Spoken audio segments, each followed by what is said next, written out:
عشاء تقریباً 8:30 بجے سے منعقد کی جائے گی. 8:15 بجے سے بعد نماز عشاء 8:15 بجے سے دوسری مجلس کا انعقاد کیا جائے گا. لہٰذا آپ سے گزارش ہے کہ اسی جوش و خروش کے ساتھ تشریف لائیں. آپ کے خصوصی مقرر کا پھر خطاب ہوگا انشاءاللہ. قولوا قولا سديدا يصلح لكم أعمالكم ويغفر لكم ذنوبكم ومن يطع الله ورسوله فقد فاز فوزا عظيما. أما بعد فإن خير الحديث كتاب الله وخير الهدي هدي محمد صلى الله عليه وسلم وشر الأمور محدثاتها وكل محدثة بدعة وكل بدعة ضلالة الضلالة في النار. أعوذ بالله من الشيطان الرجيم. بسم الله الرحمن الرحيم. إن عدة الشهور عند الله 12 شهرا في كتاب الله يوم خلق السماوات والأرض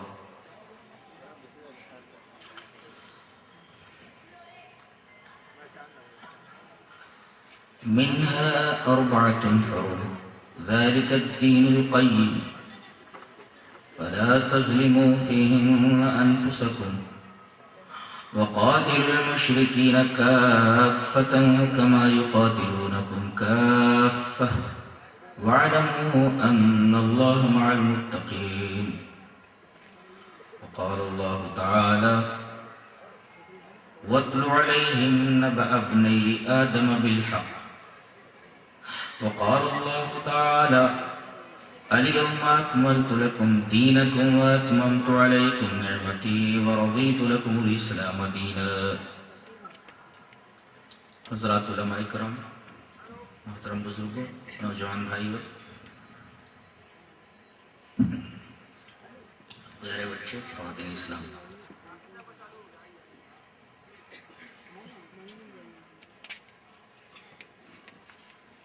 جب ہم اپنے آپ کو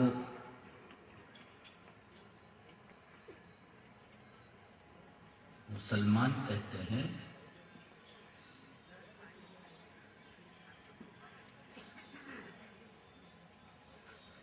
تو یہ سمجھ لینا چاہیے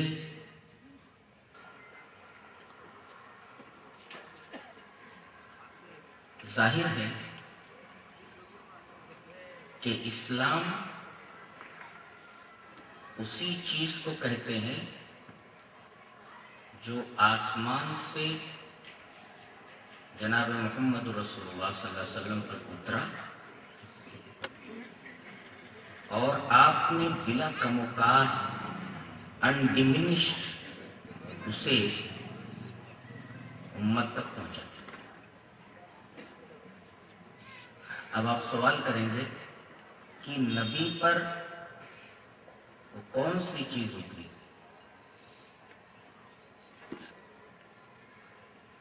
جو چیز آپ نے بلا کم و کاست امت تک پہنچا دیا. ایک حدیث پاک اپنی نگاہوں کے سامنے رکھیے، بات ثابت ہو جاتی ہے. حدیث اس طرح وعن ابی ہریرہ رضی اللہ تعالی عنہ قال قال رسول اللہ صلی اللہ علیہ وسلم انی قد ترکت فیکم شیئین لن تضلوا بعدہما کتاب اللہ وسنتی ولن یتفرق حتی یرد علی الحوض. رواہ الحاکم فی المستدرک فی کتاب العلم. حضرت امام حاکم اس حدیث کو ایسے ہی اپنی حدیث کی کتاب مستدرک علی الصحیحین میں کتاب العلم کے اندر لائے، جہاں انہوں نے علم کا چیپٹر باندھا ہے، وہاں یہ روایت موجود ہے. اور راوی مشہور صحابی حضرت ابو ہریرہ رضی اللہ تعالیٰ عنہ. حضرت جب تک میں تقریر ہوتی رہے تب تک منع کروں موبائل سے بات کر رہا ہوں، چل جا کرو باہر، موبائل یہاں بات مت کرو. حضرت ابو ہریرہ رضی اللہ تعالیٰ عنہ فرماتے ہیں کہ نبی کریم صلی اللہ علیہ وسلم نے ارشاد فرمایا کہ بے شک میں نے تمہارے درمیان 2 چیزیں چھوڑ دی، اور جب تک ان دونوں چیزوں کو مضبوطی سے پکڑے رہو گے گمراہ نہیں ہوگے. وہ دونوں چیزیں کیا ہیں؟ ایک تو اللہ کی کتاب ہے اور دوسرے میری سنت ہے. اور یہ دونوں ایک دوسرے سے جدا نہیں ہو سکتے. اس طرح لازم و ملزوم ہے کہ ایک دوسرے سے جدا ہو ہی نہیں سکتے یہاں تک کہ میرے پاس حوض کے اوپر آ جائیں. پتہ یہ چلا کہ آپ کے اوپر یہی دونوں چیزیں اتری تھی اور یہی دونوں چیزیں آپ بلا کم و کاست امت کو دے گئے ہیں.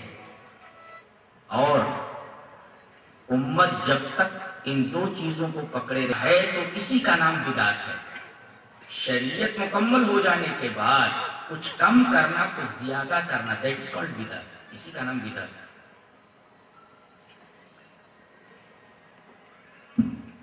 اور یہ نقطہ پیش نظر ہے کہ نبی پر دین مکمل ہوا ہے. اگر کوئی آدمی یہ کہے کہ بعد میں آنے والی کسی شخصیت کے احوال سے، حالات سے، مسائل سے شریعت کی تکمیل ہوتی ہے تو در حقیقت وہ دین اسلام کے کامل ہونے کا عقیدہ نہیں رکھتا. اتنی بات اگر سمجھ میں آ گئی ہے تو اب یہ آیت کریمہ دیکھیں. اللہ نے فرمایا کہ جس دن سے اللہ نے کائنات کی تخلیق کی ہے اسی دن سے مہینوں کی تعداد 12 ہے. ان عدت الشہور عند اللہ 12 شہرا فی کتاب اللہ یوم خلق السماوات والارض. جس دن سے اللہ نے زمین اور آسمان کی تخلیق کی ہے اسی دن سے مہینوں کی تعداد 12 ہے. ان میں سے 4 حرام کے مہینے ہیں. منہا اربعۃ حرم، اربع means 4 اور حرام مانے حرام.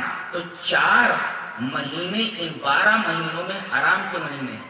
ان میں سے ایک محرم. اس کا مطلب اس کی حرمت، اس کی عظمت پہلے ہی سے اللہ نے مقرر کر دیا. ظاہر ہے کہ اس کی حرمت جب پہلے سے متعین ہے، اللہ نے مقرر کر دی ہے، اس کی عظمت پہلے سے اللہ نے متعین کر دی ہے، تو اب اگر اس مہینے میں کوئی حادثہ ہو جائے تو وہ حادثہ شریعت نہیں بنے گا اور اس حادثے کا اس مہینے سے کوئی شرعی تعلق نہیں ہوگا. تعلق تو ہوگا مگر اس سے شریعت نہیں بنے گی، اس سے کوئی شرعی تعلق نہیں ہوگا. حضرت امام مالک کا ایک قول یاد آ رہا ہے جسے امام شاطبی رحمۃ اللہ علیہ اعتصام کے اندر لائے ہیں. وہ فرماتے ہیں یقول الامام مالک رحمہ اللہ، حضرت امام مالک رحمۃ اللہ علیہ فرماتے ہیں فما لم یکن اسلام فما لم یکن یومئذ دینا لا یکون اليوم دینا. اتنی اچھی بات کہی حضرت امام مالک نے کہ نبی کے زمانے میں جو دین نہیں تھا وہ آپ کے اس دنیا سے چلے جانے کے بعد دین نہیں بنے گا. اتنی عظیم بات ہے. پھر سے دہراتا ہوں. یقول الامام مالک رحمہ اللہ فما لم یکن یومئذ دینا فلا یکون اليوم دینا.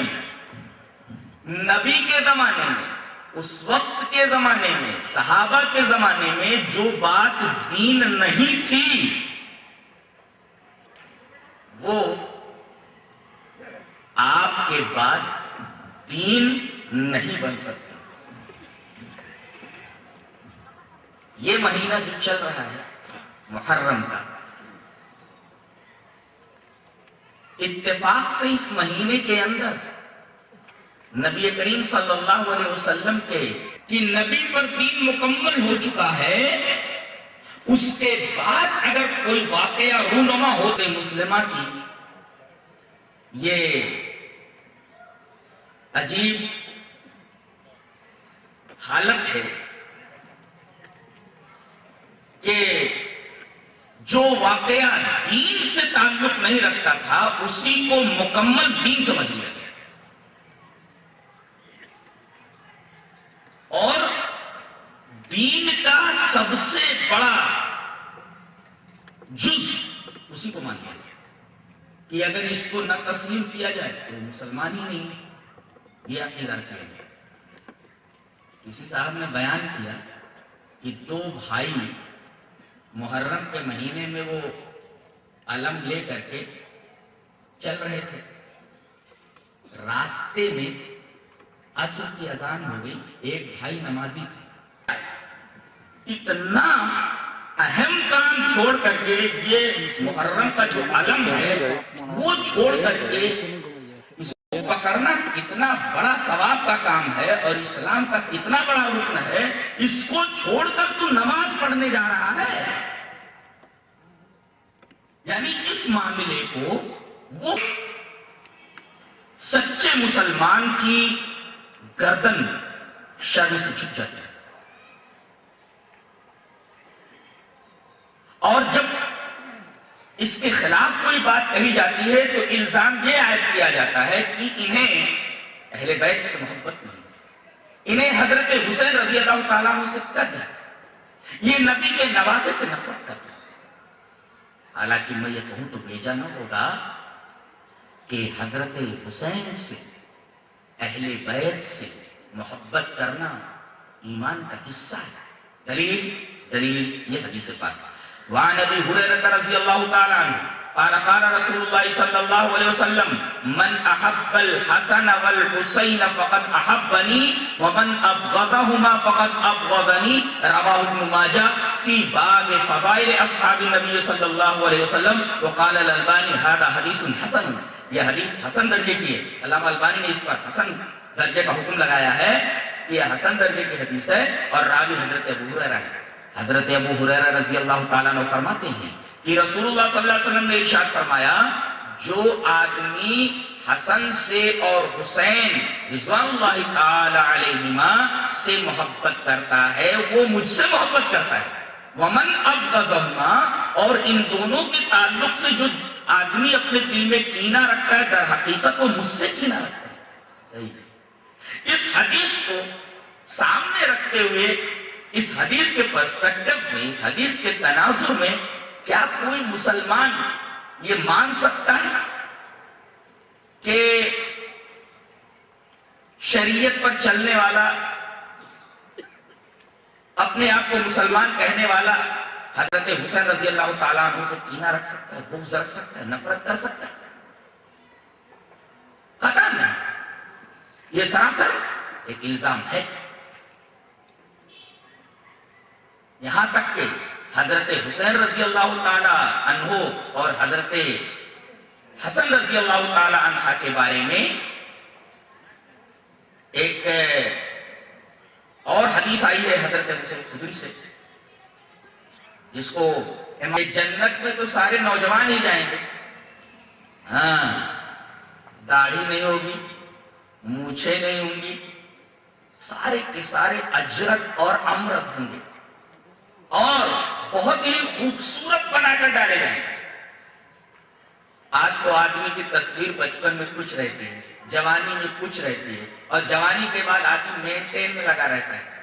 وہ چاہتا یہ ہے کہ جوانی کو تھوڑی دیر کے لیے روک کر رکھتی ہے, کہاں رکتا ہے وہ. شاعر نے بہت اچھی بات کہی ہے, ہوں پریشان کیا کروں اس عمر رفتہ کا علاج, ہوں پریشان کیا کروں اس عمر رفتہ کا علاج. میرا بچپن کھا گئی, میری جوانی کھا گئی. بچپن کی تصویر دیکھو, ایک گلگوتنا سا, ایک خوبصورت سا ایک بچہ ہے. جوانی میں بھی بس آئینے کے سامنے کھڑا رہتا ہے, کبھی کنگھے سے کھیل رہا ہے, کبھی آئینے سے کھیل رہا ہے, کبھی کریم سے, کبھی پاؤڈر سے, کبھی لباس سے, نہ جانے کن کن چیزوں سے کھیلتا رہتا ہے. اور جب جوانی ذرا آگے بڑھ جاتی ہے تو آدمی پیچھے مڑنے کی کوشش کرتا ہے کہ اس کو روک کر رکھتا ہے, لیکن رکتی نہیں. ادھیڑ عمر میں کچھ حالت ہو جاتی ہے, پیٹ بڑھ جاتا ہے, بیک بڑھ جاتا ہے, نہ جانے کیا کیا چیزیں بڑھ جاتی ہیں, اور پھر اس کے بعد بڑھاپا, دال پچک جاتے ہیں, جھریاں پڑ جاتی ہیں, اور پھر موت. یہ ہے ایک انسانی زندگی کا عالمیہ, انسانی زندگی کے معنی, اور ہر انسان کو ان تمام مرحلوں سے گزرنا ہوتا ہے. لیکن جنت میں کسی کے اوپر بڑھاپا نہیں آئے گا. جو گیا وہ ہمیشہ جوان, جو نعمت ملی کبھی چھینی نہیں جائے گی اور کبھی موت نہیں آئے گی، یہاں تو قدم قدم پر نہ جانے کن کن چیزوں کا خوف لگا رہتا ہے۔ جنت حاصل کر لو، کامیابی مل گئی، وہاں روز ریزر مارنے کی ضرورت نہیں پڑے گی چہرے کے اوپر، اجرت ہوں گے امرت ہوں گے۔ تو جتنے جائیں گے سب نوجوان جائیں گے، چاہے مرد ہوں یا عورت ہوں، اور ہمیشہ جوان رہتے۔ ایک بڑھیا آتی ہے کہتی ہے اللہ کے رسول میرے لیے دعا فرما دیں میں جنت میں چلی جاؤں۔ اللہ کے رسول صلی اللہ علیہ وسلم نے مزاح فرماتے ہوئے فرمایا، مزاح اور مذاق میں فرق ہوتا ہے۔ مذاق میں جھوٹ بھی ہوتا ہے لیکن مزاح جو ہوتا ہے اس میں جھوٹ نہیں ہوتا۔ نبی سامنے والا ایک خوشگوار احساس کرتا ہے، ایک خوشگوار سی مسرت کا احساس ہوتا ہے، لیکن اس کو برا نہیں لگتا اور کہنے والا جھوٹا نہیں ہوتا۔ نبی کریم صلی اللہ علیہ وسلم نے فرمایا تو پوچھ رہی ہے کہ بڑھیا جنت میں جائے گی کیا نہیں، تو سمجھ لے کہ بڑھیا جنت کے اندر نہیں جائے گی۔ اب وہ بڑھیا رونے لگی، کہا کہ اللہ کے رسول بڑھیا جنت میں نہیں جائے گی تو میں کیسے جنت کے اندر جاؤں گا؟ اللہ کے رسول صلی اللہ علیہ وسلم نے ارشاد فرمایا، اللہ کی بندی میرے کہنے کا مطلب یہ ہے کہ جنت میں کوئی بڑھاپے کی حالت میں نہیں جائے گا، سارے کے سارے لوگ نوجوان داخل ہوں گے، اجرت اور امرت، چاہے وہ مرد ہو چاہے۔ سوال یہ کہ سب سارے نوجوان داخل ہوں گے تو حضرت حسن اور حسین نوجوانان جنت کے سردار ہوں گے، اس کا کیا مطلب؟ اس کا کیا مطلب؟ یہ کیا خصوصیت ہوئی؟ جواب اس کا یہ ہے کہ ان نوجوانوں کے سردار ہوں گے جو جوانی میں مرے اور اللہ تبارک و تعالی کے دین کے اوپر عمل کرتے ہوئے اسی طریقے سے حق کے اوپر اس دنیا سے ہو گئے۔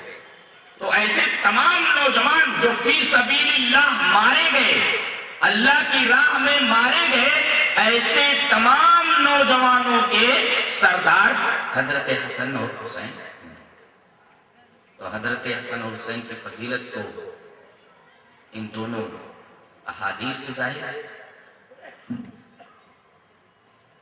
اب کیا کوئی یہ کہہ سکتا ہے کہ کوئی مسلمان حضرت حسین رضی اللہ تعالیٰ عنہ سے نفرت کر سکتا ہے؟ ہاں، محبت کا جو طریقہ ہے اس طریقے کے اندر اختلاف۔ جیسے کوئی عیسائی یہ کہتا ہے کہ مسلمان حضرت عیسیٰ علیہ السلام کو نہیں مانتا، کچھ لوگ یہ کہتے ہیں کہ اپنے آپ کو اہل حدیث کہنے والے لوگ ائمہ کو نہیں مانتے۔ کیسے نہیں مانتے؟ ہم حضرت عیسیٰ علیہ السلام کو مانتے ہیں، مگر تم جس طریقے سے مانتے ہو اس طریقے سے نہیں مانتے، طریقہ ڈیفرنٹ ہے، مختلف ہے۔ تم حضرت عیسیٰ علیہ السلام کو اللہ کا بیٹا مانتے ہو، سن آف گاڈ مانتے ہو، ہم نہیں مانتے، ہم انہیں اللہ کا میسنجر مانتے ہیں، اللہ کا رسول مانتے ہیں، اس کا بندہ مانتے ہیں، اور یہ کہ اللہ کا کلمہ ہے، وہ اللہ تبارک و تعالیٰ نے مریم کے اندر اپنے روح کو ڈالا اور اسی روح سے حضرت عیسیٰ علیہ السلام پیدا ہوئے۔ تو وہ کلمۃ اللہ ہے، روح اللہ ہے، اللہ کے پیغمبر ہے، اللہ کے رسول ہے، ہم یہ مانتے ہیں، سن آف گاڈ نہیں مانتے۔ تو جس طریقے سے تم ان کو مان رہے ہو اس طریقے سے نہیں مانتے۔ کچھ لوگوں کا یہ الزام کہ لوگ ائمہ کو نہیں مانتے۔ ائمہ کو کیوں نہیں مانتے؟ ائمہ کا احترام اور ان کی تعظیم ضروری ہے۔ انہوں نے بڑی محنتیں کی ہیں شریعت کے باب میں، مسائل کے استخراج میں۔ ایسے ایسے مسائل آ جاتے تھے کہ عام طور پر حدیثوں کے اندر اس کی وضاحت نہیں ہوتی تھی، اس کی وضاحت نہیں ہوتی تھی، لیکن ائمہ کرام نے انہی حدیثوں کو سامنے رکھ کر کے بڑی محنت۔ ایک نکتہ بتا رہا ہوں، ابھی حج کے بعد ہمارے ڈاکٹر صاحب نے کی، اسی پر ایک نکتہ یاد آیا۔ حاجیوں کی تعداد پہلے بہت کم ہوتی تھی، اب کافی تعداد ہو گئی، 25-30 لاکھ لوگ جاتے، تو رمی جماعت کرتے وقت شیطان کو کنکری مارتے وقت کافی دقت ہوتی ہے، کچھ لوگ گرتے اور مر جاتے۔ رمی جماعت کرتے وقت بہت تکلیف ہوتی ہے، تو سعودی حکومت نے 2-3 فلور بنانے کا ارادہ کیا۔ کہ کچھ لوگ نیچے سے رمی کر شیطان کو کنکری مارے، کچھ لوگ فرسٹ فلور سے، کچھ لوگ سیکنڈ فلور سے، کچھ لوگ تھرڈ فلور سے۔ اب یہ مسئلہ سعودی گورنمنٹ نے جب وہاں کے علماء کے سامنے ڈالا تو تمام علماء نے یہ کہہ دیا یہ جائز نہیں ہے، یہ درست نہیں۔ فلور کے اوپر سے، فرسٹ فلور کے اوپر سے، سیکنڈ فلور کے اوپر سے، تھرڈ فلور کے اوپر سے رمی جمار کرنا، شیطان کو کنکری مارنا درست نہیں ہے۔ اس میں اللہ رحم فرمائے، حضرت ابن باز رحمہ اللہ تعالی مفتی سعودیہ، انہوں نے کہا کہ یہ فلورز بنانا جائز ہے۔ کہا کہ دلیل دیکھو کیسی پیاری حدیث۔ وعن ابن جویج قال اخبرني ابو الزبير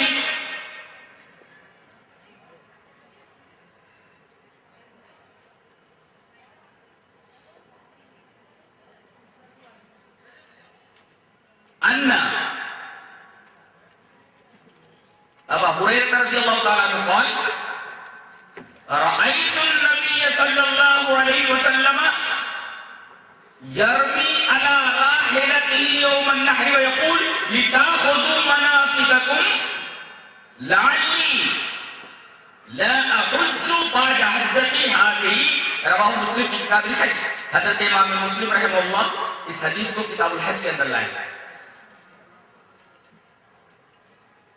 یہ حدیث حضرت ابن باز نے پیش کی کہ راوی یہ کہتے ہیں کہ میں نے جناب محمد رسول اللہ صلی اللہ علیہ وسلم کو دیکھا کہ آپ نے یوم النحر میں قربانی کے دن رمی جمار اپنی سواری کو کیا۔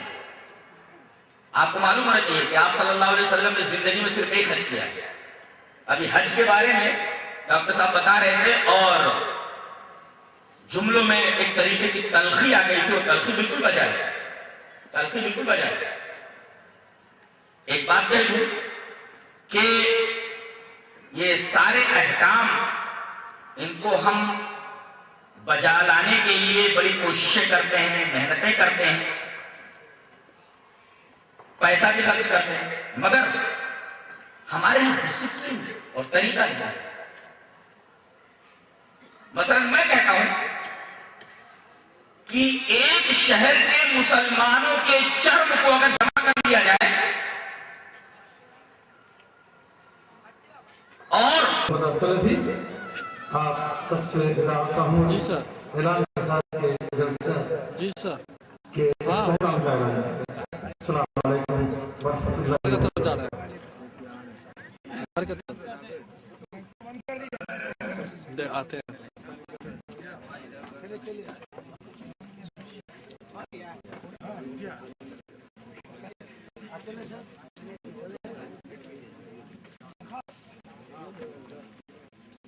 اور بہن ہے وہ نانے شبینہ کو ترس رہی ہے، محتاج ہے، غریب ہے، فقیر ہے، لیکن بھائی کو اس کی غریبی اور اس کی تنگ دستی کا کوئی احساس نہیں، لیکن حسن حق کرنے کے لیے چلا جاتا ہے۔ کسی شاعر نے بہت اچھا کہا، 4 دن سے پڑوسی ہے بھوکا پڑا، سیٹھ صاحب دوبارہ مدینے چلے۔ یاد ہے ہماری قوم کا، کہتے ہیں اونٹ رے اونٹ تیری کون سی کل سیدھی، کہتے ہیں مسلمان آج مظلوم ہے، جگہ جگہ ذلیل و خوار ہے۔ ارے ذلت و خواری کا بیس اور ذلت و خواری کی بنیاد تو آپ نے خود فراہم کر لی ہے۔ آج کیا عزت ہے ہماری، کیا بتاتے ہیں؟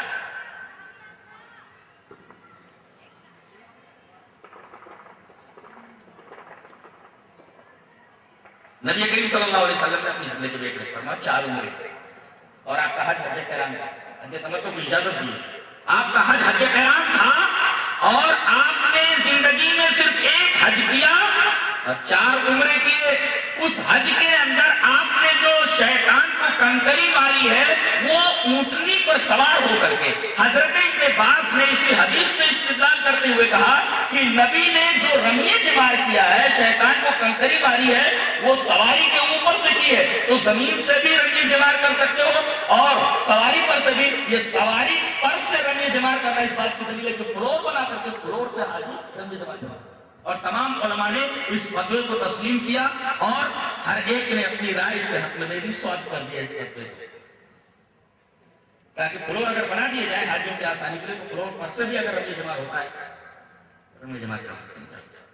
تو ائمہ کرام کا احترام، علماء کا احترام ہمارے نزدیک ہے، اور وہ ضروری بھی ہے، اس لیے کہ وہ شریعت کے اوپر کافی محنت کرتے ہیں، مسائل کا حل کرتے ہیں. استفتاء یہ جب پہنچا، فتویٰ یہ دیا گیا کہ سد الذریعہ شریعت کی نگاہ میں ضروری ہے کہ اس قبر کو وہاں سے منتقل کر دیا جائے. قبر کھود دی جائے، جو کچھ ملے ہڈی وغیرہ وہاں سے اٹھا کر کے قبرستان میں لے جا کر کے اس کو دفن کر دیا جائے، اور اس کے اوپر مکان بنا دیا جائے، قبر کو وہاں سے منتقل کر دیا جائے. اس کے دلائل کیا ہے؟ ہاں، ائمہ کو ہم اس طرح نہیں مانتے جس طرح الزام دینے والے مانتے ہیں.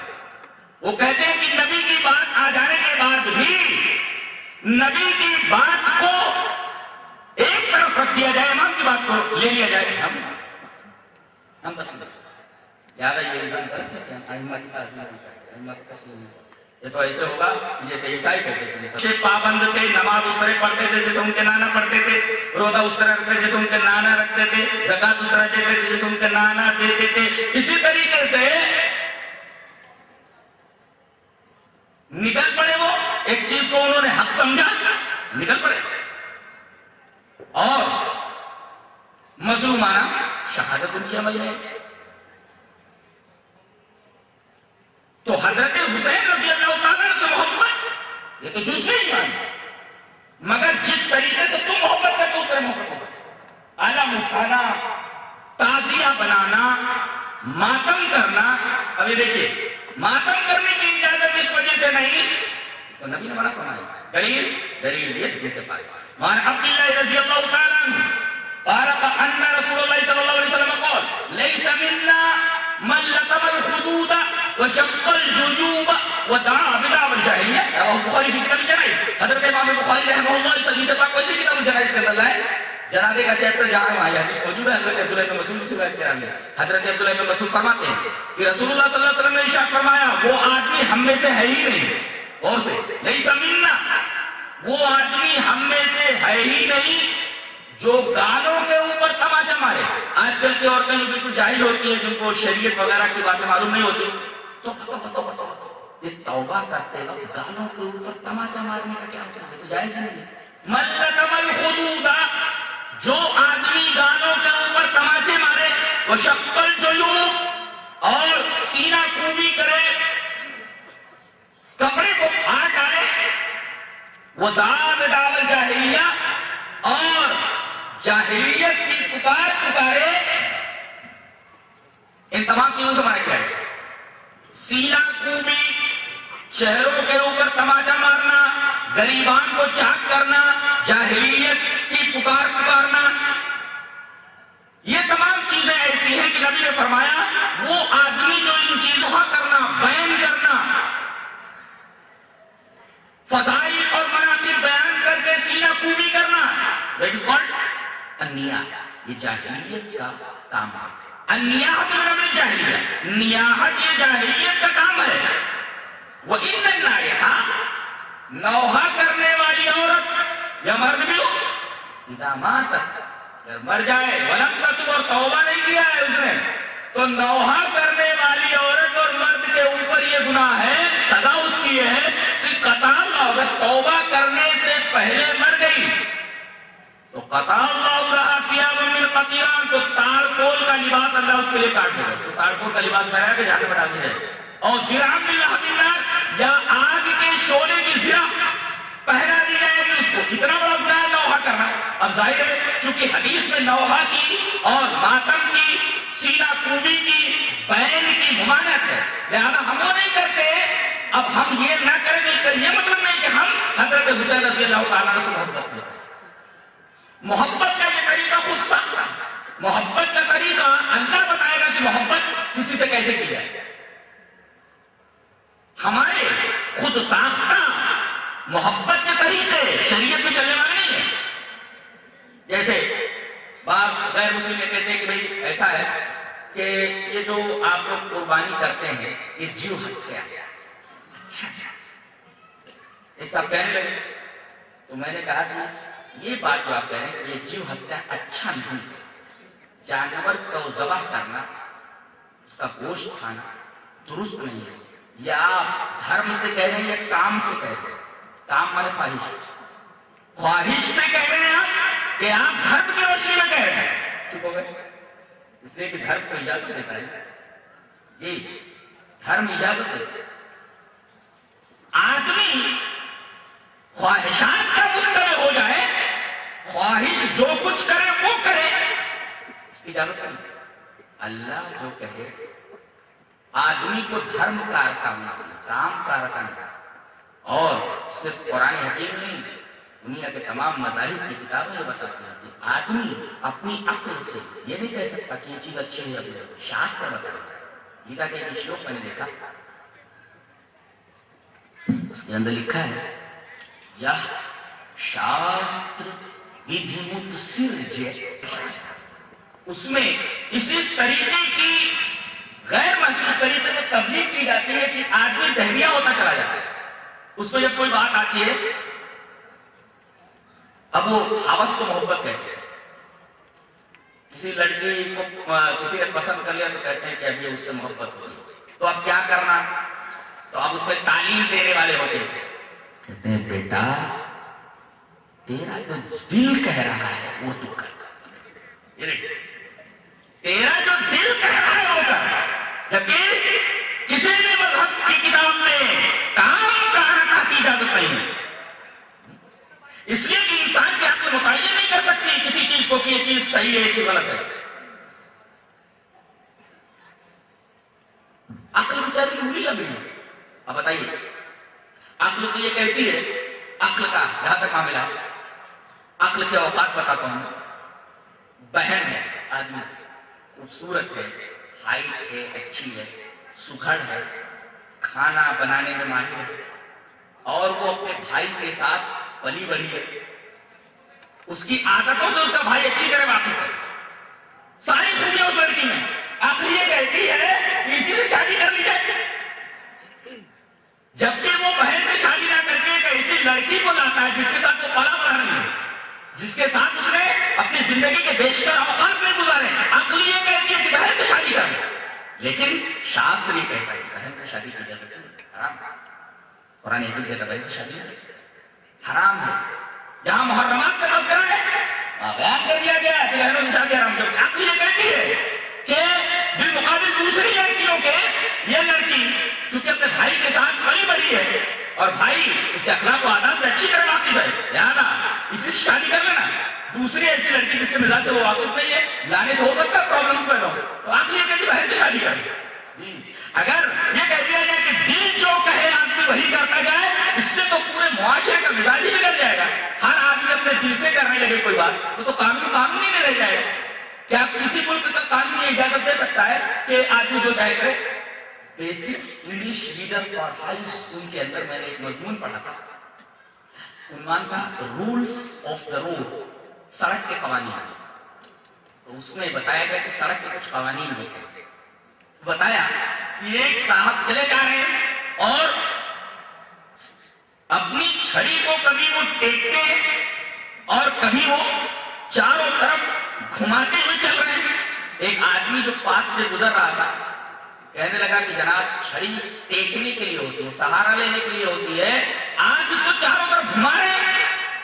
تو وہ آدمی تنگ کر کہنے لگا حجی جائیے جناب, میں آزاد ہند کا آزاد بھارتیہ ناگرک ہوں, مجھے آزادی ہے, میں جس طریقے سے چاہوں چلوں, جس طریقے سے چاہوں اپنی چھڑی استعمال کروں. اس آدمی نے کہا کہ ٹھیک ہے, آپ آزاد بھارت کے آزاد ناگرک ہیں اور آپ کو چھڑی کو استعمال کرنے کی پوری اجازت ہے, مگر یہ آزادی آپ کی وہاں ختم ہو جاتی ہے جہاں سے میری ناک شروع ہوتی ہے. آپ کیا رہے ہیں, آپ کو پتہ یہ اجازت نہیں دیتا. آپ کا یہ آزادی کا فلسفہ کہ آپ میری ناک کے اوپر اپنی چھڑی کا کونا لگا دیں, مار دیں, تو آپ کی آزادی وہاں ختم ہو جاتی ہے جہاں سے میری ناک شروع ہوتی ہے. اگر ہر آدمی کو یہ اجازت دی جائے کہ وہ کام کارانہ ہو جائے, خواہش سے عمل کرنے لگے, تب تو کہیں کوئی قانون رہ نہیں جائے گا, تو جنگل ہو جائے گا جہاں ہر جانور اپنی مرضی سے کام کرتا ہے. پھر انسان اور جانور میں فرق کیا ہے؟ تو وہی بتائے گا یہ شاستر ودھی مت ہے، وہ جانتا ہے کہ کس چیز میں انسانوں کے لیے نقصان ہے اور کس چیز کے اندر انسان کے لیے فائدہ ہے۔ لہذا آدمی بادھیہ ہے، آدمی مجبور ہے، رسپانسبل ہے کہ وہ دل کی بات نہ مانتے ہوئے قوانین کے مسلمان پابند ہے کتاب و سنت کا، وہ اپنی مرضی کو کچھ نہیں کر سکتا، ایسا کروں تو ایسا ہو جائے نا، اجازت نہیں، اتنا ہی کرنا ہے جتنا کرنے کے لیے کتاب و سنت اجازت دیتے ہیں۔ اگر آپ مسلمان ہیں تو آپ کو کتاب و سنت کے دائرے میں رہنا ہے۔ ہاں اگر آپ کتاب و سنت کا کلامہ اپنی گردن سے نکال دیں گے پھر آپ کو اجازت ہے کہ آپ تو ظاہر کریں، لیکن جب تک آپ اپنے آپ کو مسلم کہتے ہیں آپ کو وہی کچھ کرنا ہے جس کی کتاب و سنت اجازت ہے۔ تو آپ نے دیکھا کہ اس مہینے کے اندر نوحہ کیا جاتا ہے، سینہ کوبی کی جاتی ہے اور تعزیہ بنایا جاتا ہے۔ میں یہ کہتا ہوں کہ یہ تعزیہ کیا ہے؟ کیا یہ نبی کریم صلی اللہ علیہ وسلم کے زمانے میں تھا؟ حضرت حسین سے محبت کا یہ مطلب ہے تو یہ بتائیے کہ حضرت حسین نے کیا اپنے نانا کی اس طریقے سے شبیہ بنائی اور بازاروں میں لے کر گھومے؟ اس کا مطلب ہے کہ حضرت حسین نے جب اپنے نانا کی شبیہ نہیں بنائی اور اس پر چڑھاوے نہیں چاہے، اس کو لے کر چاروں طرف پھرے نہیں، مطلب حسین سے محبت کا وہ طریقہ نہیں ہے جو طریقہ تم نے اختیار کیا ہوا ہے، یہ طریقہ تمہارے دل کا ایجاد کیا ہوا ہے، اس کا محبت حسین اور محبت حسن سے کوئی تعلق نہیں۔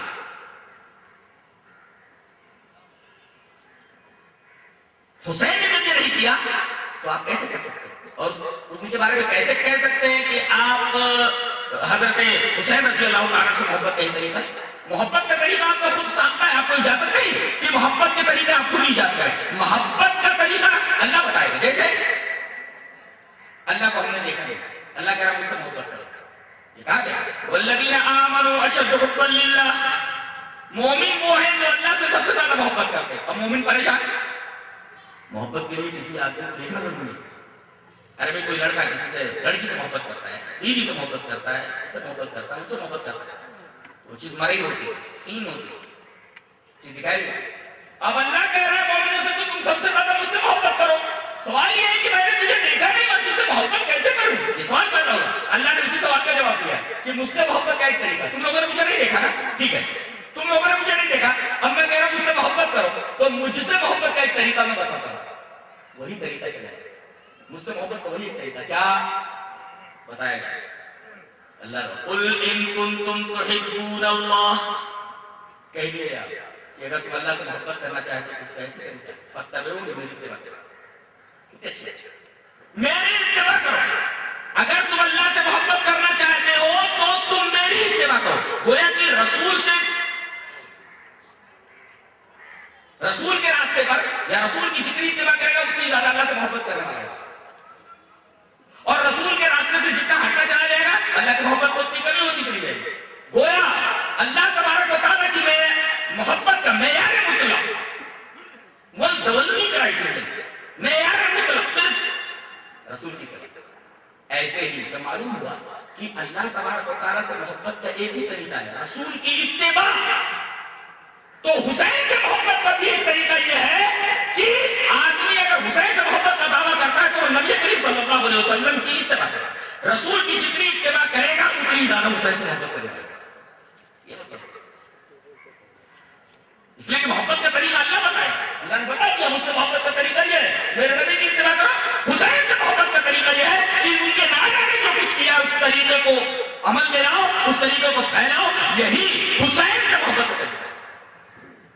اپنی طرف سے محبت کا کوئی طریقہ ایجاد کر لینا یہ صحیح نہیں۔ ہمارا شہادت ہوئی، یہ شہادت کس قسم کی ہوئی؟ بالکل مظلومانہ شہادت، مظلومانہ شہادت۔ لیکن اگر یہ کہا جائے کہ ایک حق و باطل کا معرکہ تھا،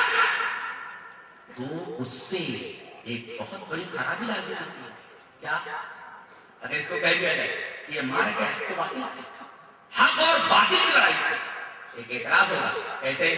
حدیث دیکھیے، اس کے بعد اعتراض کا پتہ چلتا ہے. حدیث وعن ابي هريره رضي الله تعالى عنه قال قال رسول الله صلى الله عليه وسلم لا تسبوا اصحابي لا تسبوا اصحابي فوالذي نفسي بيده لو ان احدكم انفق مثل احد ذهبا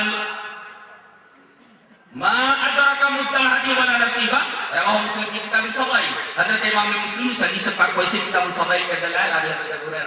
حضرت ابو ہریرہ فرماتے ہیں کہ نبی کریم صلی اللہ علیہ وسلم نے ارشاد فرمایا میرے صحابہ کو برا بھلا مت کرو. کوئی ایسی بات ان کے حق میں تمہاری زبان سے نہ نکلے جس کی وجہ سے ان کی توہین ہو، ان کی تنقید ہو، ان کی عظمت کے اوپر حرفائے. کوئی ایسا کلمہ زبان سے نہ نکالنا میرے صحابہ کے بارے میں. اور اس ذات کی قسم جس کے ہاتھ میں میری جان ہے، جو صحابی نہیں ہے، صحابہ کے علاوہ کوئی ہے، اگر وہ احد پہاڑ کے برابر سونا خرچ کر دے تو میرے ایک صحابی کے ایک سیر یا آدھا سیر غلہ خرچ کرنے کے برابر بھی نہیں ہوگا. یہ ہے مقام صحابہ. صحابہ کرام کے بارے میں ایسا کلمہ نکالنا، ایسی بات کرنا جس سے صحابہ کرام کی تنقید جھلکے، جس سے صحابہ کرام کی توہین اور اہانت کا شبہ ہو، تو ایسے کلمات مجھ سے نہیں نکالنا چاہتے. اب دیکھیے نبی نے قسم کھا کر کے بتایا میرے صحابہ کا مقام یہ ہے کہ اگر کوئی آدمی احد پہاڑ کے برابر سونا خرچ کر دے تو میرے ایک صحابی کے ایک سیر یا آدھ سیر جو خرچ کرنے کے برابر بھی نہیں پہنچے گا. یہ ہے میرے ایک صحابی کا مقام. کیا سمجھ میں؟ اب سوال یہ ہے کہ حضرت حسین رضی اللہ تعالیٰ عنہ جب کوفہ جانے کے لیے تیار ہوئے، تقریباً 300 صحابہ کرام رضوان اللہ تعالیٰ علیہ اجمعین، ان سے زیادہ موجود ہیں. 300 سے زائد صحابہ کرام موجود ہیں، کوئی ان کے ساتھ نہیں جا رہا. یہاں تک کہ حضرت عبداللہ ابن عمر رضی اللہ تعالیٰ عنہ کے بارے میں البدایہ والنہایہ کے اندر حافظ عماد الدین ابن کثیر نے لکھا ہے. لوگ نے یہ کربلا کا یہ پورا واقعہ 100 سال کے بعد دائرے تحریر میں لایا گیا. اس سے پہلے واقعہ کربلا کو کسی نے لکھا نہیں تھا. 100 سال کے بعد اس واقعے کو قلم بند کیا گیا، اور قلم بند کرنے والا غالی شیعہ، کٹر شیعہ. ظاہر ہے کہ وہ جو کچھ دل میں اس کے آیا، اس نے کربلا کی تاریخ کے نام سے ہر رقم یا چیز اس کے اندر لکھا ہے. ابو مخرف کی یہ کتاب مقبر حسین اردو میں بھی موجود ہے اور یہ کتاب عربی میں بھی موجود ہے. آپ اٹھا کر دیکھ لیجیے. 100 سال کے بعد لکھی گئی. ظاہر ہے کہ ایک واقعہ رونما ہو چکا، اس کے 100 سال کے بعد اگر اس واقعے کو لکھا جاتا دنیا بھر کی غلطیاں ہو سکتی ہیں. ارے آدمی کسی واقعے کے ساتھ موجود ہو، اس واقعے کو قلم بند کرنے میں غلطی ہو سکتی ہے، بہت ساری غلطیاں ہو سکتی ہیں. یہ واقعہ تو 100 سال کے بعد اس نے قلم بند کیا ہے. آپ اندازہ لگائیے کہ کتنی غلطیاں ہو سکتی ہیں.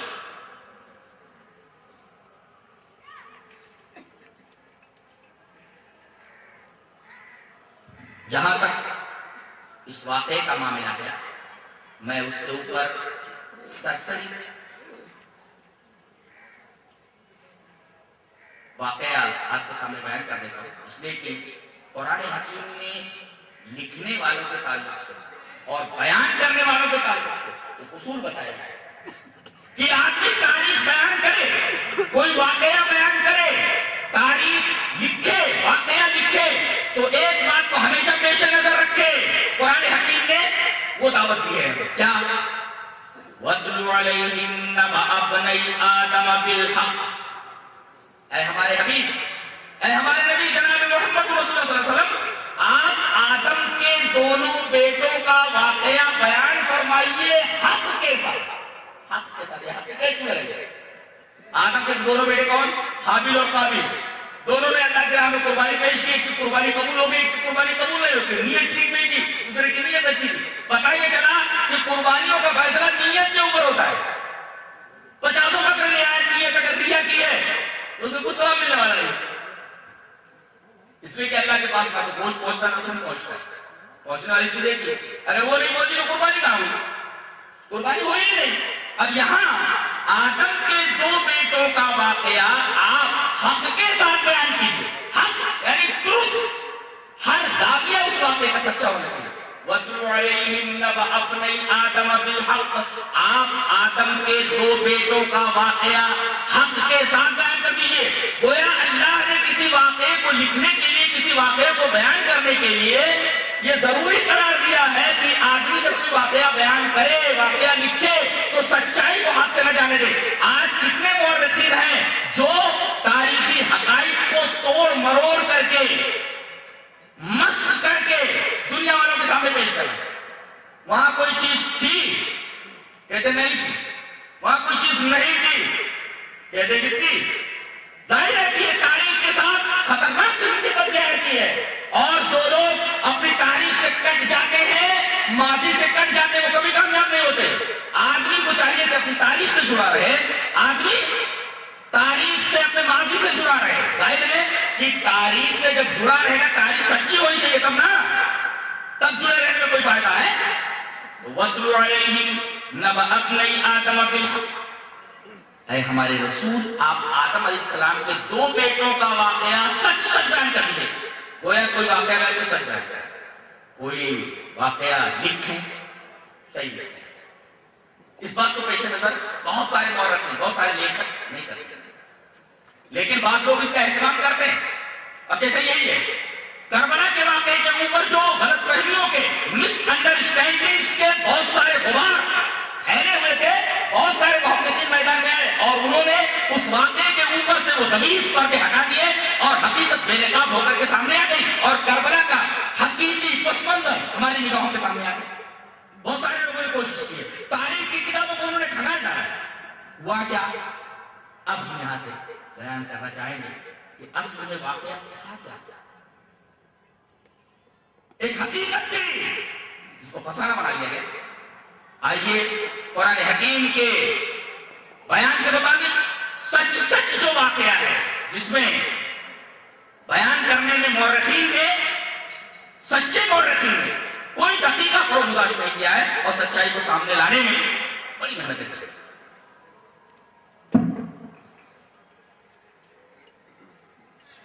حضرت حسین رضی اللہ تعالیٰ کے بارے میں جانتے ہیں آپ؟ نبی کریم صلی اللہ علیہ وسلم کے نواز میں آپ کے داماد محترم حضرت علی رضی اللہ تعالیٰ کے بیٹے.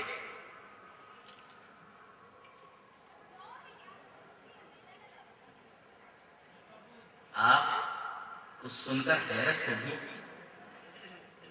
کہ جس لشکر کے کمانڈر ان چیف یزید تھے، اس کے ایک سپاہی تھے، جی قسطنطنیہ کے اوپر جو پہلا حملہ ہوا، میں اس کے اندر 3 باتیں بتانا چاہتا ہوں. پہلے وہ حدیث آپ کے سامنے پیش کرتا ہوں، اس کے بعد اس حدیث کی شرح کرتا ہوں. حدیث دیکھیے، حضرت امام بخاری رحمۃ اللہ علیہ کی کتاب الجہاد کے اندر لائے روایت.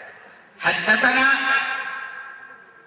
اسحاق بن یزید الدمشقی حدثنا یحیی بن حمزہ حدثني ثور بن يزيد عن خالد بن معدان أن عمير بن الأسود الأنسي حدثه أنه أتى عبادة بن الصامت رضي الله تعالى عنه وهو نازل في ساحل حمص وهو في بناء له معه حرام. قال عمير فحدثتني أم حرام أنها سمعت النبي صلى الله عليه وسلم أول جيش من أمتي يغزون البحر قد أوجبوا. فقال ابن حرام قلت يا رسول الله أنا فيهم. قال أنت فيهم. ثم قال النبي صلى الله عليه وسلم أول جيش يغزون من أمتي يغزون مدينة قيصر مغفور لهم. فقلت أنا فيهم يا رسول الله. قال لا. رواه البخاری کتاب الجہاد. یہ پوری روایت میں نے سند کے ساتھ پیش کرتی ہوں، حدثنا کے ساتھ. حضرت عمیر ابن اسود انسی کہتے ہیں کہ میں حضرت عبادہ ابن صامت کے پاس آئے. کہاں؟ یہ حمص ایک مقام ہے، روم کا ایریا تھا، اس کے ساحل کے اوپر ان کا ایک مقام تھا، ان کا حضرت عبادہ بن صامت، اللہ اکبر، یہ کیسے غریب لوگ تھے سب، لیکن اللہ تعالیٰ نے اتباع سنت کی بنا پر پوری دنیا کے حوالے کر دیا۔ آپ نے دیکھا ہے سمندر کے کنارے گھر، آپ کوکل ایریا میں چلے جائیے، آپ بحر عرب کے کنارے چھوٹے چھوٹے گاؤں ہیں جس میں اکثریت مسلمانوں کی ہے، اتنا خوبصورت ایریا ہے کہ میں تو مبہوت رہ گیا دیکھتے، سمندر کی لہریں ساحل کے اوپر سر پٹکتے رہتے، طرف سے روڈ جاتا ہے، طرف جگہ رہتے ہیں، بڑے اچھے اچھے بینروں بنا کر کے مسلمان ان کے لیے جو سیاح ہوتے ہیں ٹہلنے کے لیے آتے ہیں وہ دے دیتے ہیں کرائے پر، اور بیٹھنے پر منظر دیکھنے پر بڑا اچھا لگتا ہے، اچھا محسوس ہوتا ہے۔ اب بتائیے یہ لوگ مدینہ اور مکہ جیسے علاقے کے اندر رہتے تھے، اللہ تعالیٰ نے کتاب و سنت پر عمل کرنے کی وجہ سے پوری دنیا کے حوالے کر دیا۔ آپ کو یقین آئے گا کہ نبی کریم صلی اللہ علیہ وسلم کے زمانے میں پورا جزیرۃ العرب فتح ہو گیا، اور جزیرۃ العرب کے بارے میں بتا دوں، اس کا رقبہ ہندوستان کے رقبے کے تقریباً خالی جزیرۃ العرب یاد رکھیے جی، خالی جزیرۃ العرب کا جو رقبہ ہے وہ ہمارے انڈیا کے رقبے کے برابر ہے۔ یہ ایک ملک کی بات کر رہا ہے، جزیرۃ العرب، جزیرۃ العرب کا خالی رقبہ ہمارے ہندوستان کے رقبے کے تقریباً برابر ہے۔ نبی صلی اللہ علیہ وسلم کے زمانے میں پورا جزیرۃ العرب ہاتھ میں آتا ہے۔ ایک حضرت ابوبکر کے زمانے میں عراق عرب ہاتھ میں آ گیا، حضرت عمر رضی اللہ عنہ کے زمانے میں عراق ہے پورا عجم، پورا عراق فتح ہو گیا، عراق پورا ہاتھ میں آ گیا۔ حضرت عمر کے زمانے میں پورا شام فتح ہو گیا، سیریا۔ حضرت عمر کے زمانے میں پورا مصر اسکندریہ جو اس کا دار السلطنت تھا وہ فتح ہو گیا۔ حضرت عمر رضی اللہ عنہ کے زمانے میں ایران یزدگرد جو وہاں کا بادشاہ تھا بھاگ کر کے خاقان چین کے پاس پہنچ گیا، روم میں قسطنطنیہ تک گھس گئے۔ یہ حدیث وہیں سے تعلق رکھتی ہے۔ یہ کتنا بڑا ایریا ہے حکومت کا جس پر حضرت عمر حکومت کرتے تھے، حضرت عثمان غنی حکومت کرتے تھے، حضرت علی رضی اللہ عنہ حکومت کرتے تھے، حضرت معاویہ حکومت کرتے تھے، حضرت یزید یہ حکومت کرتے تھے، اتنی بڑی سلطنت تھی۔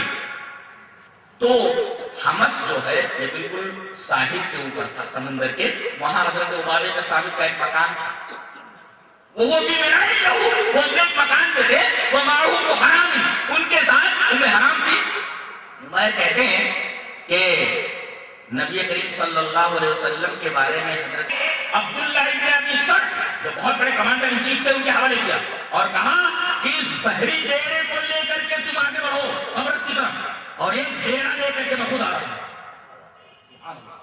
یہ ہے حضرت عبداللہ ابن ابی سرح سے کہا کہ ایک ڈیرا تم لو اور قبرص کی طرف آگے بڑھو۔ اصل میں قبرص یہ شام کے ساحل کے قریب ایک جزیرہ تھا جو مسلمانوں کے لیے مسلسل ٹینشن بنا ہوا تھا، ضروری تھا کہ اس جزیرے کو فتح کر لیا جائے۔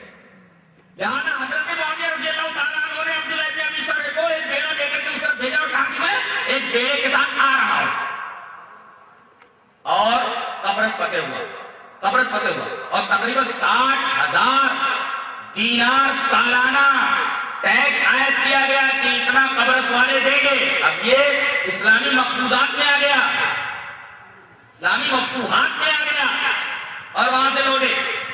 حضرت ام حرام رضی اللہ تعالیٰ عنہ اس میں شریک تھی، گویا ان کے اوپر جنت پڑی اور وہی وہ اپنے خچر سے گری اور ان کا انتقال ہو گیا، وہی شہید ہو گئے۔ تو قبرص کے اوپر جب لشکر کشی ہوئی تو اس کے اندر حضرت ام حرام کو تھی۔ اس کے بعد جو آپ نے یہ فرمایا تھا کہ ایک لشکر سب سے پہلے جو قسطنطنیہ کے اوپر حملہ کرے گا وہ تمام کے تمام لوگ مغفور لہم ہوں گے، جتنے لوگ ہوں گے سب کی بخشش ہو جائے گی، سب بخشے بخشائے ہیں۔ اس کے اندر ام حرام شریک رہی تھی، اس لیے کہ وہ قبرص کے لشکر کشی کے موقع پر انتقال کر گئی۔ اور جانتے ہیں اس لشکر کے کمانڈر ان چیف یزید محلب نے اس حدیث کے اوپر تبصرہ کرتے ہوئے کہا قال المحلب فيه منقبة لمعاوية لأنه أول من غزا البحر وفيه منقبة لولده لأنه أول من غزا مدينة قیصر. حضرت محلب کہتے ہیں اس حدیث کی تفسیر میں تشریح میں کہ اس کے اندر حضرت معاویہ کی تعریف ہے کہ سب سے پہلے انہوں نے بحری لڑائی کی، اور اس کے اندر ان کے بیٹے یزید کی تعریف ہے کہ سب سے پہلے انہوں نے ہی قسطنطنیہ کے اوپر حملہ کیا. اب ظاہر ہے کہ اس حدیث کے مصداق میں یزید آ جاتے ہیں اور لشکر کے کمانڈر ان چیف ہیں. اسی لشکر کے بارے میں نبی کریم صلی اللہ علیہ وسلم نے بشارت دے دی کہ سارے کے سارے لوگ بخشے بخشا ہیں، اور اس کے کمانڈر ان چیف یزید تھے. ایک واقعہ تو یہ ہوا، حدیث شاہد ہے کہ تمام کے تمام لوگ مغفرت یافتہ. ایک بہترین سیاستدان کا کون میں نے پڑھا، بڑا پیارا لگا، دیکھو کتنا سیاسی قول ہے. یہ کہہ رہے ہیں کہ اگر میرے درمیان اور کسی شخص کے درمیان تعلقات کی کوئی رسی ہو تو وہ نہیں ٹوٹے گی. کیا میرے اور کسی انسان کے درمیان تعلقات کی کوئی رسی ہو تو رسی کبھی نہیں ٹوٹے گی. بولے حضرت وہ کیسے؟ بولے اگر وہ کھینچے گا تو میں ڈھیلا دے دوں، ڈھیل دے دوں، ڈھیلا کر دوں گا، اور اگر وہ چھوڑ دے گا ڈھیلا کر دے گا تو میں کھینچ لوں گا. بہت بڑے سیاست ہے. اور کمال تو یہ ہے کہ جب تک گورنر رہے شام کے تب تک شام میں مختلف المذاہب لوگ موجود تھے. عیسائی وہاں رہنے والے، یہودی وہاں رہنے والے، مسلمان وہاں رہنے والے، مجوسی وہاں رہنے والے. لیکن کیا مجال کہ کثیر المذاہب لوگ موجود ہیں، کہیں سے کوئی فکر اٹھا. یہاں مختلف مذہب کے لوگ ماننے والے کا کہیں موجود ہوں، آئے دن فسادات جنم لیتے رہتے ہیں. لیکن حضرت اور اس کی وجہ کیا ہوتی ہے؟ قانون تو موجود ہے لیکن قانون کی جو پابندی ہے، نفاذ ہے، سختی سے اس کو عمل نہیں ہوتا. سختی سے اگر کسی قانون کے اوپر عمل ہو تو در حقیقت اس کو قانون کہتے ہیں. حضرت معاویہ رضی اللہ تعالیٰ عنہ نے اس قدر قوانین کا نفاذ سختی سے کیا ہوا تھا کہ کیا مجال کہیں کہ کوئی فکر سے اٹھائے، اور جب خلیفہ بنے کیا مجال کے کہیں سے کوئی فکر اٹھے. 20 سال تک بڑی عام بان شان کے ساتھ حکومت کرتے رہے. سن 60 کے اندر 26 رجب کو انتقال ہوا، اور اس کے 2 دن بعد ہی یزید کو خلیفہ بنا دیا. یعنی 26 رجب سن 60 ہجری کے اندر حضرت معاویہ رضی اللہ تعالیٰ عنہ کا انتقال ہوا، اور سن 60 ہجری 28 رجب کو ذمہ میں خلافت یزید کو دے دی گئی.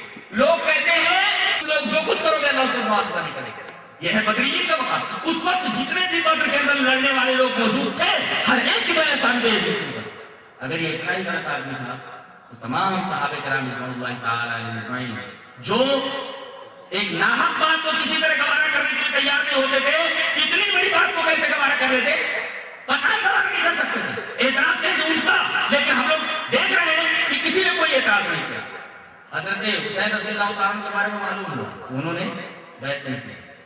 اسی طرح حضرت عبداللہ بن زبیر کے بارے میں تو وہاں سے یزید نے آدمی بھیجا کہ جا کر کے مدینہ کے گورنر سے کہو کہ عبداللہ بن زبیر سے اور حضرت حسین سے بیعت کریں. یہ لوگ راتوں رات بولے ٹھیک ہے بیعت کر لیں گے. راتوں رات مدینہ سے نکل کر کے مکہ چلے گئے. یہ بولے جب بیعت بلاتے ہیں بیعت کر رہے ہیں انہوں نے کہا ہم کر لیں گے، لیکن راتوں رات بغیر بیعت کیے ہوئے یہ لوگ مدینہ کو چھوڑ کر مکہ آئے. شہر رسول کو چھوڑ دیا انہوں نے، شہر رسول کو چھوڑ دیا انہوں نے اور مکہ چلے گئے. حضرت حسین رضی اللہ تعالیٰ عنہ دار عباس میں ٹھہر گئے. عباس کے گھر میں مقیم ہو گئے، اور حضرت عبداللہ بن زبیر نے کہا میں عائز بالبیت، میں خانہ کعبہ کا پناہ گزین ہوں، میں یہی رہوں گا. تو عبداللہ بن زبیر خانہ کعبہ میں مقیم ہو گئے اور یہ عباس کے گھر. اب جب کوفیوں کو معلوم ہوا، شرارتیوں کو، ان سوائیوں کو، انہیں ایک نکتہ مل گیا، شوشہ مل گیا کہ دیکھو حسین نے بیعت نہیں کی، اچھا ان کو چکر ملا. وہاں سے آدمی بھیجنے شروع ہوئے. تقریباً 100 آدمی آئے ہوں گے اور جو بھی آدمی آتا تھا کم سے کم 3 خط تو ضرور لاتا تھا، جس خط کے اندر یہ ہوتا تھا ہمارے آئیے، ارے امیر بننے کے لائق آپ ہیں، اور پورا ماحول یہاں سازگار ہے آپ کے لیے۔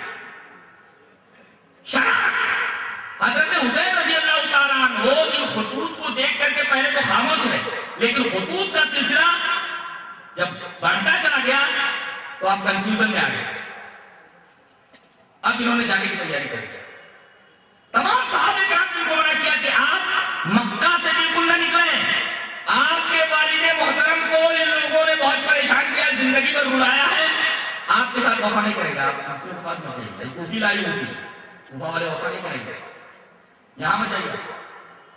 لیکن اس طریقے سے خطوط کے اندر باتیں لکھی ہوئی تھی، ہر آدمی آتا 2-3 خط لے کر کے آتا اور ہر ایک پر سائن ہوتے ہوتے بڑے بڑے لوگ۔ جب وہ کر لیا ارادہ انہوں نے جانے کے لیے، تو سب سے پہلے اپنے چچے نے گئے مسلم ابن عقیل کو بھیجا تاکہ جا کر کرو کہ حالات پہ جان دینا۔ 10 ذی الحجہ کو حج کرنے کے بعد یہ نکلے اور پہنچے گا 10 محرم، تقریباً 30 دن کے اندر پہنچا، اور مکہ سے کربلا کا فاصلہ تقریباً 1500 کلومیٹر، کتنا ہے 1500 کلومیٹر فاصلہ مکہ سے کربلا تک کا۔ 10 ذی الحجہ کو حج کرنے کے بعد حضرت حسین اپنے قافلے کے ساتھ کوفہ کے لیے روانہ ہوئے۔ اب یہ 1500 کلومیٹر کا فاصلہ طے کرنا ہے، 1 مہینے میں طے ہوا۔ کوفہ دور ہے، مقام عزیر میں جا کر کے مڑ کر کے مقام القرع کے اندر تھا۔ اس سے پہلے آپ کو خبر مل گئی کہ مسلم ابن عقیل کو قتل کر دیا گیا۔ ہوا یہ کہ مسلم ابن عقیل اگر پہنچے تو 18,000 آدمیوں نے ہاتھ میں بیعت کر لی، انہوں نے خط لکھ دیا، ارے 18,000 آدمیوں نے بیعت کر لی ہے، آپ آ جائیے۔ وہ خط پہنچا، یہ ادھر روانہ ہوئے، اور ادھر مسلم ابن عقیل کا کیا حال ہوا؟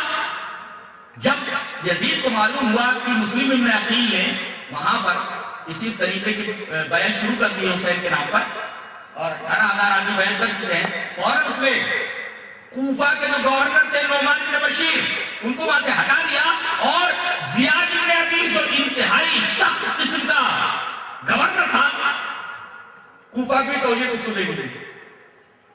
وہ آیا اور اس نے قصر عمارت پر کھڑے ہو کر کے کہا قطان تم لوگ اس طریقے کی حرکت مت کرو ورنہ میں ہر ایک سے بری طرح نکلوں گا۔